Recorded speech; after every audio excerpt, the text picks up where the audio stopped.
ডিজেলের মূল্য বৃদ্ধির পর বাস মিনিবাসের ভাড়া ব্যাপকভাবে বাড়ানোর চাপ দিচ্ছেন পরিবহন মালিকেরা। শুধু জ্বালানির দাম নয়, পরিবহনে ব্যবহৃত যন্ত্রাংশ সহ অন্যান্য ব্যয় বেড়েছে দাবি করে তা যুক্ত করে নতুন ভাড়ার হার নির্ধারণের দাবি করছেন তারা। তবে পরিবহন মালিকদের দাবি মেনে গণপরিবহনে ভাড়া বৃদ্ধি করা কতটা যৌক্তিক সে প্রশ্ন উঠেছে। 2022 সালের আগস্টে ডিজেলের দাম 42% বাড়িয়ে 114 টাকা করা হয়েছিল।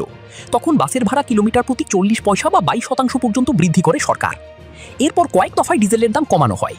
একই সঙ্গে আনুষ্ঠানিকভাবে সরকার 2 দফায় কিলোমিটার প্রতি বাস মিনিবাসের ভাড়া 8 পয়সা কমায়। কিন্তু তা মেনে বাসের ভাড়া কমাননি পরিবহন মালিকেরা। সরকারেরও কোনো তদারকি ছিল না। গত শনিবার ডিজেলের দাম বাড়িয়ে প্রতি লিটার 115 টাকা করা হয়েছে, অর্থাৎ লিটারে 1 টাকা বেড়েছে। এই 1 টাকা বাড়তির জন্য নতুন করে পরিবহনের ভাড়া বেশি হারে বৃদ্ধির যৌক্তিকতা নেই বলেই বিশেষজ্ঞরা মনে করেন। দেশের পণ্য ও যাত্রীবাহী পরিবহনের বেশিরভাগই ডিজেলে চলাচল করে। এর মধ্যে ট্রাক, কাভার্ড ভ্যান সহ পণ্যবাহী যানবাহনের ভাড়া সরকার নির্ধারণ করে দেয় না। শুধু শীতাতপ নিয়ন্ত্রিত নয় বা নন এসি এমন বাস মিনিবাসের ভাড়া নির্ধারণ করে দেয় বাংলাদেশ সড়ক পরিবহন কর্তৃপক্ষ BRTA।